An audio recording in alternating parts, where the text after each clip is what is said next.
জাতিসংঘের অধীনে শহীদ শরীফ ওসমান হাদি হত্যার বিচার এবং নবম পে স্কেল বাস্তবায়নের দাবিতে রাজধানীতে চলমান আন্দোলন ঘিরে শুক্রবার পুলিশের সঙ্গে দফায় দফায় সংঘর্ষ হয়েছে। শাহবাগ, হোটেল ইন্টারকন্টিনেন্টাল ও বাংলা মোটর এলাকায় কয়েক ঘণ্টা যান চলাচল বন্ধ থাকে। সংঘর্ষে ইনকিলাব মঞ্চের সদস্য সচিব আব্দুল্লাহ আল জাবের ও রাকসুর জিএস সালাউদ্দিন আম্মার সহ অন্তত ৩১ জন আহত হয়েছেন।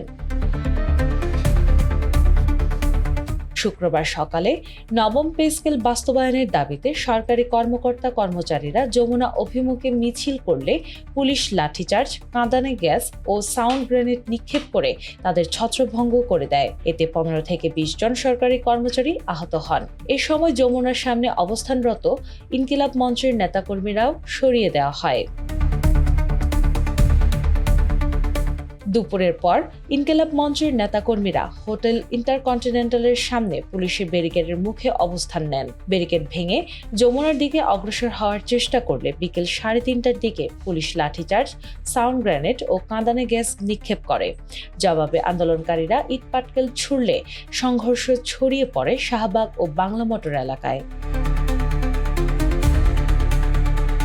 সংঘর্ষ চলাকালে সামাজিক যোগাযোগ মাধ্যমে পুলিশের গুলিতে ৩ জন নিহত হয়েছেন এমন তথ্য ছড়ালেও ঢাকা মেট্রোপলিটন পুলিশ ও প্রধান উপদেষ্টার প্রেস উইং দাবি নাকচ করে। তারা জানায়, কোনো আগ্নেয়াস্ত্র বা গুলি ব্যবহার করা হয়নি এবং নিহতের কোনো তথ্য পাওয়া যায়নি। সংঘর্ষের পর বিকেল ৫:১৫টার দিকে ইনকিলাব মঞ্চের নেতাকর্মীরা শাহবাগ মোড় অবরোধ করেন। এতে শাহবাগে সব ধরনের যান চলাচল বন্ধ হয়ে যায়। রাত ১০:৪৫ অবরোধ তুলে নিলে পরিস্থিতি স্বাভাবিক হয়। ঘটনার পর যমুনা ও আশপাশের এলাকায় নিরাপত্তা জোরদার করা হয়েছে। কাকরাইল ও হোটেল ইন্টারকন্টিনেন্টাল এলাকায় ৬ প্লাটুন বিজিবি মোতায়েন করা হয়েছে। শনিবার সকাল থেকে শাহবাগ, কাকরাইল ও ইন্টারকন্টিনেন্টাল এলাকায় অতিরিক্ত পুলিশ ও জলকামান প্রস্তুত রাখা হয়েছে।